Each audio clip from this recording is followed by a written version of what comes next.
Here we go.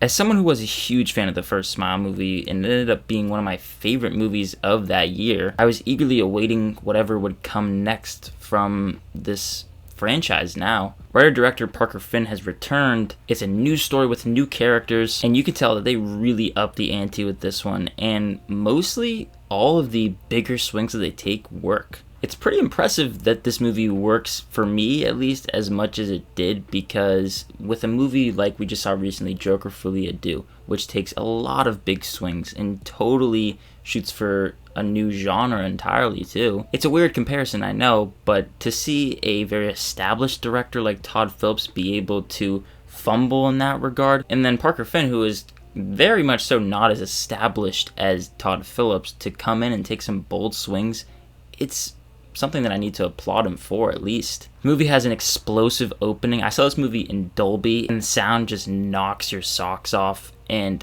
I was legitimately shaking at one point.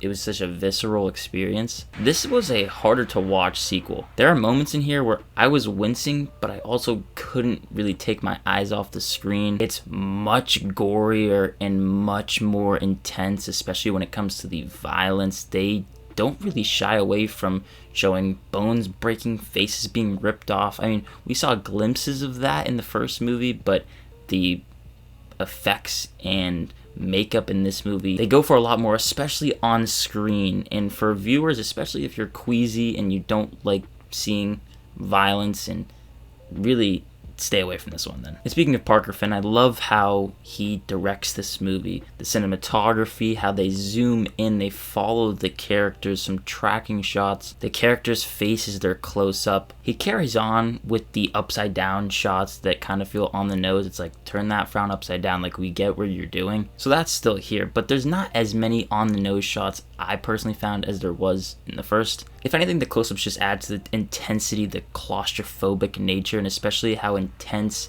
Naomi Scott's character's life is as a pop star. You see everything from creepy fans to the absolutely non-stop nature of being a global superstar, the back-to-back-to-back-to-back schedule. You feel the pressure all around her. To say it's stressful is a very clear understatement. But speaking of Naomi Scott, this is a tour de force performance. I wasn't expecting it to be, in all honesty, one of my favorite performances I've seen this year. She goes for everything, and I have to respect the intensity that she probably felt for herself, because this character requires a lot out of an actor, and it's really impressive what she can do when she's freaking out, she is crying, and then later on in the movie she does some really unnerving stuff too, that it's just, all in all, great. I mentioned how it's hard to watch. I would argue that the movie is probably more disturbing than the first one. The question of, is it better than the first one? I do feel like it gets the upper hand, and I think that it's a better movie. Are there aspects of it that I would have changed? For sure. But especially with the story here, I found it to be much more unpredictable than the first movie. It still tackles trauma in this one. That doesn't go away, and I think that idea is still cool and it works for these movies. But I think the runtime is too long. I think the movie could have been tighter. I do think that I was finding myself not being really able to see where it was going to go next. The jump scares in here, there are jump scares galore. If I had to guess, there are more in here than the first one. I could be wrong though. The jump scares, they're very effective. Most of them, at least. Some of them, I'll admit, I did sense that they were coming. In that regard, I saw the jump scares coming, but I mean, I was still jumping out of my seat. This is the most that I've probably audibly gasped, and especially in the jump scares, quite some time. I can't remember another movie that had me on the edge of my seat like this one. At one point or another, it starts to feel like it's heavily relying on them. It makes sense, I guess, why, if they're trying to really make this some of the most scariest stuff, that have audiences coming out saying that that was one of, if not the creepiest things they've ever seen. I'm guessing that you're going to have some audience reactions like that. So maybe here and there,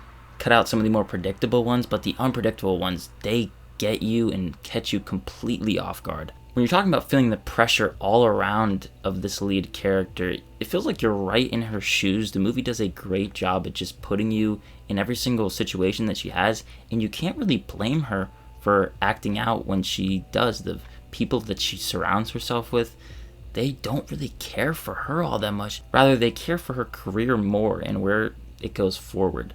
While most of us can't relate to being this insanely popular person, you find yourself feeling sympathetic, and you can maybe even relate to the pressure that some of us feel with the feeling like the world is on our shoulders. One of my bigger issues, I would say, is that I definitely felt the length of the movie. It's 2 hours, and there was one point where I thought there was maybe 20 minutes left. There was still another hour. There were definitely portions where I found myself hooked more than others. I think that the ending is going to be a big talking point coming out of the movie. I love when a movie can, especially with its ending, leave you talking and just lingering, thinking about what you just witnessed. When it comes to that, I think that Smile 2 is going to have this ending that people are going to be talking about with their friends or whoever they saw it with. It's bold, and for that, I respect the hell out of it, where it goes and what it potentially sets up for another movie.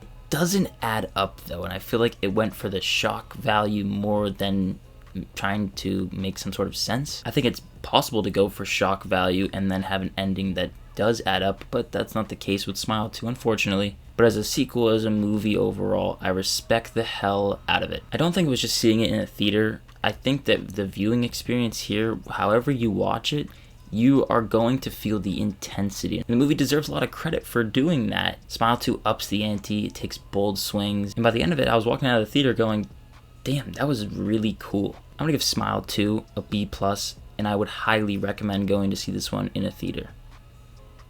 Gather a group of people this spooky season and go out and see Smile 2. Hopefully you'll enjoy it as much as I did, and maybe you'll find yourself enjoying it more than the first movie. I want to thank you so much for watching this review, and as always, look forward to more content coming soon. My name is Ben, people call me Meter, and I'll see you guys in the next one.